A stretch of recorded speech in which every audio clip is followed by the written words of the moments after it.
ഈ ഉണ്ണികൃഷ്ണൻ പോറ്റിക്ക് ഈ അവകാശം കിട്ടി ശബരിമല അയ്യപ്പൻ കൊടുത്താണെന്ന് എനിക്ക് തോന്നുന്നു. അയ്യപ്പൻ വിളിച്ചിട്ട് പോറ്റി ഇവിടെ വരൂ, ഇതൊക്കെ ചെയ്തോളൂ എന്ന് പറഞ്ഞു കൊടുത്തതാണ്.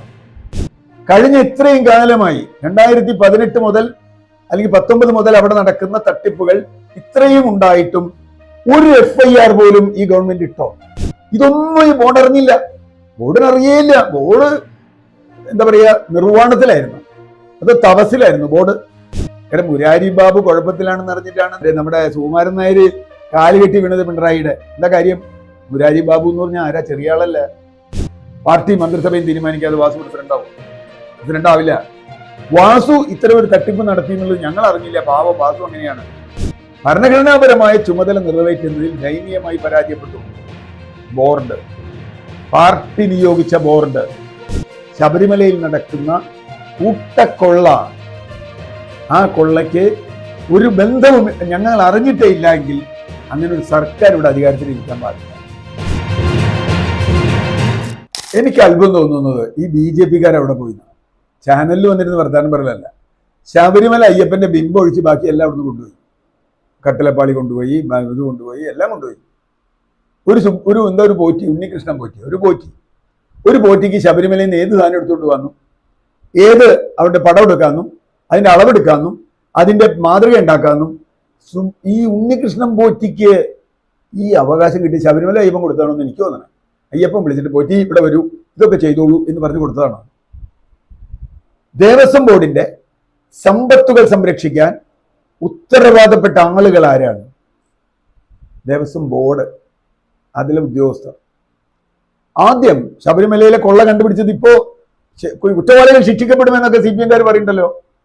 കഴിഞ്ഞ ഇത്രയും കാലമായി 2018 മുതൽ അല്ലെങ്കിൽ 19 മുതൽ അവിടെ നടക്കുന്ന തട്ടിപ്പുകൾ ഇത്രയും ഉണ്ടായിട്ടും ഒരു FIR പോലും ഈ ഗവൺമെന്റ് ഇട്ടോ? ആർക്കെതിരെങ്കിലും ഇട്ടില്ലല്ലോ. അവസാനം ഹൈക്കോടതിയാണല്ലോ ഇത് കണ്ടെത്തിയത് ഇവിടെ ഉണ്ടെന്ന്. ഹൈക്കോടതിയാണല്ലോ SIT നിയോഗിച്ചത്. ഹൈക്കോടതിയാണല്ലോ ഇത് അന്വേഷിക്കുന്നത്. അവരുടെ മേൽനോട്ടത്തിലാണല്ലോ. എന്തുകൊണ്ട് ഈ ബോർഡിൽ അംഗങ്ങൾ ഇത്രയും പേര് അവിടെ ഉണ്ടായിട്ടും കൊണ്ടുപോയ സ്വർണം തിരിച്ചു കൊണ്ടുവന്നില്ല? സ്വർണം കൊണ്ടുപോയിട്ട് ചെമ്പാന്ന് എഴുതി കൊണ്ടുപോയി. അതിനേക്കാൾ കൂടുതൽ അതൊക്കെ ലോകത്തിലെ എല്ലാ സ്ഥലത്തും കാഴ്ച വെച്ച് ആളുകൾ കാണിച്ചു, പൈസ മേടിച്ചു, സിനിമാ നടന്മാരെ അടുത്ത് കാണിച്ചു. ഇതൊന്നും ഈ ബോർഡ് അറിഞ്ഞില്ല. ബോർഡിനറിയേയില്ല. ബോർഡ് എന്താ പറയാ, നിർവ്വാണത്തിലായിരുന്നു, അത് തപസ്സിലായിരുന്നു ബോർഡ്. ഇവിടെ പത്രത്തിൽ വന്ന കാര്യം ബോർഡ് അറിഞ്ഞില്ലേ? ഇത് ചെമ്പാണ് കൊടുത്തതെന്നുള്ളത് ബോർഡ് അറിഞ്ഞില്ലേ? ഇങ്ങനെ CPM-കാർ ആദ്യം പറഞ്ഞിരുന്ന എന്താ, ശബരിമലയിൽ ഒരു കുഴപ്പവും നടന്നിട്ടില്ല, ഞങ്ങളുടെ കാലത്ത് ഒരു കുഴപ്പവും നടന്നിട്ടില്ല. ഇപ്പൊ എവിടെ എത്തി കാര്യങ്ങൾ? ഇപ്പോ ഏറ്റവും ഒടുവിലുണ്ടായ ഹൈക്കോടതിയിൽ SIT കൊടുത്ത റിപ്പോർട്ട് എന്താ? SIT തന്നെ എത്രത്തോളം ചെയ്യുന്നുണ്ടെങ്കിൽ SIT ഇങ്ങനെ പേടിച്ചാൽ നിൽക്കണം. കാരണം അവരെ സംബന്ധിച്ചിടത്തോളം ഹൈക്കോടതി നാളെ പോകും. ഇവിടെയുള്ള SP-യെ സംബന്ധിച്ചിടത്തോളം അവരെ സംബന്ധിച്ചിടത്തോളം നാളെ വീണ്ടും പിണറായി വിജയന്റെ മുഖത്ത് നോക്കേണ്ടി വരുമെന്നുള്ള പേടി അവർക്കുണ്ട്. കാരണം അത് അവരല്ലേ നോക്കണേ. അപ്പൊ SIT ആണെങ്കിൽ പോലും അവരുടെ മേൽ നല്ല നിയന്ത്രണം ഉണ്ടാവാം, ഒരു ഇൻഡയറക്റ്റ് നിയന്ത്രണം ഉണ്ടാവാമെന്ന് വിചാരിക്കുന്ന ഒരാളാണ് ഞാൻ. പക്ഷെ അവർക്ക് ഇപ്പൊ ഹൈക്കോടതി ആയിക്കൊണ്ട് പറയാതിരിക്കാൻ പറ്റില്ല. ഇന്ന് ഹൈക്കോടതി കൊടുത്തത് ഇത്രയും കാലം CPM-കാർ ചാനലിലും പുറത്തും വന്നിരുന്ന് പറഞ്ഞ മുഴുവൻ കാര്യങ്ങളും തെറ്റായിരുന്നു എന്നല്ലേ? ഏതോ ജല പോറ്റി, ഏതോ ഒരു ഉദ്യോഗസ്ഥൻ, അതിൽ മുരാരി ബാബുവിൽ എത്താൻ തന്നെ കുറെ പിടിച്ചു. കാരണം മുരാരി ബാബു കുഴപ്പത്തിലാണെന്ന് അറിഞ്ഞിട്ടാണ് നമ്മുടെ സുകുമാരൻ നായർ കാലുകെട്ടി വീണത് പിണറായിയുടെ. എന്താ കാര്യം? മുരാരി ബാബു എന്ന് പറഞ്ഞാൽ ആരാ? ചെറിയ ആളല്ല. മുരാരി ബാബു പെരുന്ന NSS യൂണിയന്റെ പ്രസിഡന്റ് ആയിരുന്നു. പെരുന്ന എന്ന് പറഞ്ഞാൽ വത്തിക്കാനിലെ ബിഷപ്പായിരുന്നു. അതാണ് പ്രശ്നം. പോപ്പിന്റെ തൊട്ടടുത്തുള്ള സ്ഥലത്തെ ബിഷപ്പോ കർദിനാളോ ആണ്. അങ്ങനെയുള്ള ഒരാളെ തൊടുന്ന് കണ്ടപ്പോഴാണ് തോന്നുന്നു വട്ടം വീണത്. വേറെ എന്തെങ്കിലും പ്രശ്നങ്ങൾ തോന്നറിയില്ല. എന്തായാലും ഇപ്പൊ മുരാരി ബാബു വിട്ടു. വാസു ആരാണ്? വാസു ദേവസ്വം കമ്മീഷണറായിരുന്നു. മുരാരി ബാബു പല സ്ഥലങ്ങളിൽ പല തരത്തിലുള്ള പണി ചെയ്തിട്ടുണ്ട്. ഏറ്റുമാനൂർ കട്ടു എന്ന് പറയുന്നുണ്ട്, ഇപ്പോൾ അറമള കട്ടു എന്ന് പറയുന്നുണ്ട്. നമുക്കറിയില്ല, അതൊക്കെ എന്താണെന്നറിയില്ല. വരട്ടെ. ആരാ വാസു ദേവസ്വം കമ്മീഷണറായി. വാസു കമ്മീഷണറായിരുന്നപ്പോഴാണ് സ്വർണം ചെമ്പാക്കി മാറ്റി ഉണ്ണികൃഷ്ണൻ പോറ്റി ഏൽപ്പിച്ചത്. അപ്പോൾ വാസു കമ്മീഷണറായി. അതിന്റെ പ്രതിഫലം എന്താ? പിന്നത്തെ വർഷം വാസു ദേവസ്വം ബോർഡ് പ്രസിഡന്റായി. ദേവസ്വം കമ്മീഷണറായിരുന്നു, ദേവസ്വം ബോർഡ് പ്രസിഡന്റായി. അറിയാതെ വാസു ഇങ്ങനെ തെറ്റും ചെയ്തിട്ടില്ല. വാസു തെറ്റ് ചെയ്തിട്ടില്ല എന്നാണ് ഇന്നലെ പോലും ചാനലിൽ വന്നിരുന്നു പറഞ്ഞു. വാസു ഒരു തെറ്റും ചെയ്തിട്ടില്ല. ദേവസ്വം ബോർഡ് പ്രസിഡന്റ് ആകുമ്പോൾ കമ്മീഷണർ ഓക്കെ, പ്രൊമോഷൻ കിട്ടി വരുന്ന ആളാന്ന് വാദത്തിന് വേണ്ടി സമ്മതിക്കുക. അപ്പം ഇയാൾ എന്തിനാ പ്രസിഡന്റ് ആക്കിയേ? ഇയാൾ പ്രസിഡന്റ് ആവുക എന്ന് പറഞ്ഞാൽ പൊളിറ്റിക്കൽ ഡിസിഷനാണ്. വാസു പ്രസിഡന്റ് ആവുക എന്ന് പറഞ്ഞാൽ പാർട്ടി തീരുമാനിച്ച് വാസുവിനെ പ്രസിഡന്റ് ആക്കിയത് നല്ല ഉണ്ടാവും. പാർട്ടി മന്ത്രിസഭയും തീരുമാനിക്കാതെ വാസു പ്രസിഡന്റ് ആവും? പ്രസിഡന്റ് ആവില്ല. വാസു ഇത്തരം ഒരു തട്ടിപ്പ് നടത്തി എന്നുള്ളത് ഞങ്ങൾ അറിഞ്ഞില്ല. പാവം വാസു അങ്ങനെയാണ്. അവിടെ കൊണ്ട് തീർന്നില്ലല്ലോ. ഉണ്ണികൃഷ്ണൻ പോറ്റി വന്ന വഴികളും ഉണ്ണികൃഷ്ണൻ പോറ്റി വന്നതും ഒക്കെ നോക്കുമ്പോൾ പത്മകുമാറിന്റെ കാര്യത്തിൽ ഏതാണ്ട് ഒരു തീരുമാനമായി. വാസു പെട്ടാൽ പത്മകുമാർ വിടും. 2018 ബോർഡിനെ കുറിച്ച് ഇപ്പോൾ CPM കാരും വിട്ടില്ല. അന്നൊക്കെ എന്തെങ്കിലും ചില പ്രശ്നങ്ങളൊക്കെ നടന്നിട്ടുണ്ടാവും. പക്ഷേ ഇപ്പൊ അവസാനത്തെ സ്ഥിതി എന്താ? ഇപ്പോഴത്തെ ദേവസ്വം ബോർഡ് ഒന്നും ചെയ്തിട്ടില്ല, പ്രശാന്ത് ഒന്നും ചെയ്തിട്ടില്ല. ഇങ്ങനെയായിരുന്നു കുറെ കാലമായിട്ടുള്ള വാദം. ഇത് വന്നു കഴിഞ്ഞപ്പോൾ വാസു ഒന്നും ചെയ്തിട്ടില്ല, പ്രശാന്ത് ഒന്നും ചെയ്തിട്ടില്ല. വാസു ചെയ്തു എന്നുള്ളത് ഇപ്പം ഏതാണ്ട് തീരുമാനമായല്ലോ. വാസു ഇതിൽ എന്തൊക്കെ ചെയ്തു എന്നുള്ളത്. വാസു അപ്പോൾ ഒറ്റയ്ക്ക് ചെയ്തതല്ല. ദേവസ്വം കമ്മീഷണറായിരുന്ന വാസുവിനെ ദേവസ്വം ബോർഡ് പ്രസിഡന്റ് ആക്കുമ്പോൾ എന്തെങ്കിലും കാര്യമില്ലാണ്ടാക്കൂ. പ്രശാന്തിനെയാക്കി. ഇപ്പം എന്താ അവസാനം പറഞ്ഞ് 2025 ഇതിൻ്റെ എന്താ പറയുക തിളക്കം കുറയുന്നു എന്ന് പറഞ്ഞിട്ട് തിരിച്ചു കൊടുത്തു. ഇപ്പൊ ഇവരുടെ വാദം എന്താ? ഉണ്ണികൃഷ്ണൻ പോറ്റിയുടെ അല്ല ഞങ്ങൾ കൊടുത്തത്. ഉണ്ണികൃഷ്ണൻ പോറ്റിയുടെ കയ്യിൽ കൊടുക്കേണ്ട, അയാൾ പറഞ്ഞിട്ട് ആളുകളെ കൊടുത്താൽ മതി.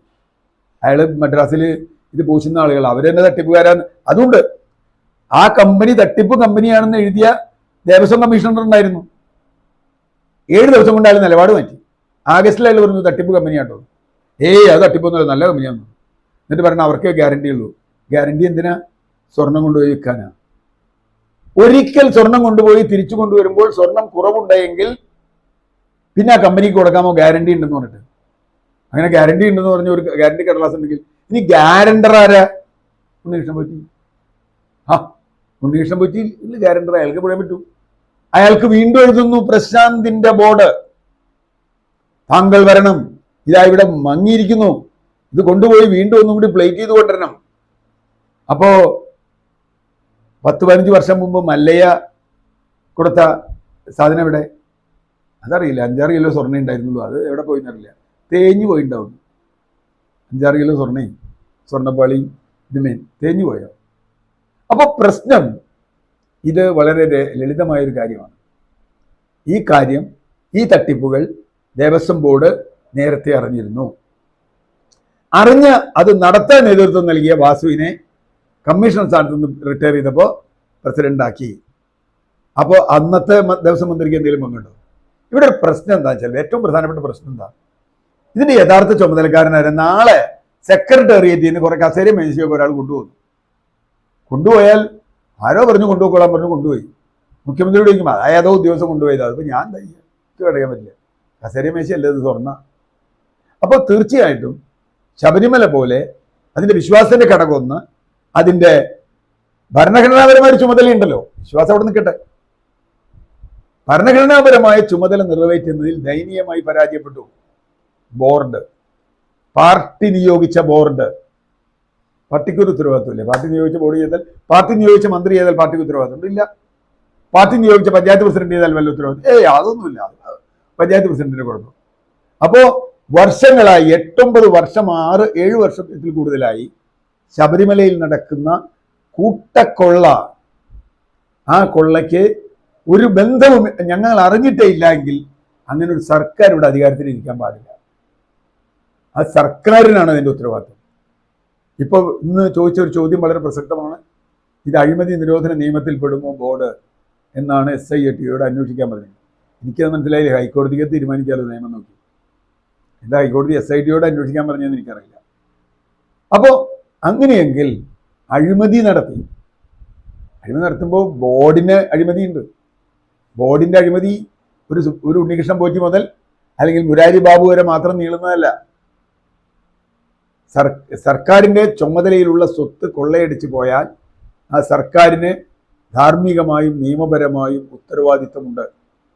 അതില്ല എന്ന് പറയുകയാണെങ്കിൽ ഞങ്ങൾക്കറിയില്ല ശബരിമല ആരോ വന്ന് പോകണോ, എന്തോ പോകണോ, ഏതോ പോറ്റിമാരോ എന്തൊക്കെയോ വന്ന് പോകണോ എന്നുള്ളതാണ്. അല്ല, ശബരിമലയിലെ സ്വർണ്ണക്കൊള്ളയിൽ ഗവൺമെന്റിന്റെ ഉത്തരവാദിത്വമുണ്ട്. പാർട്ടി നിയോഗിച്ച ദേവസ്വം ബോർഡ് പ്രസിഡന്റും ഉദ്യോഗസ്ഥന്മാരും അവർക്ക് ഉത്തരവാദിത്വമുണ്ട്. അതില്ല എന്ന് പറയുകയാണെങ്കിൽ ഇവർക്ക് പിന്നെ എന്തിനോടാണ് ഉത്തരവാദിത്വം എന്ന് നമുക്ക് മനസ്സിലായിട്ടില്ല.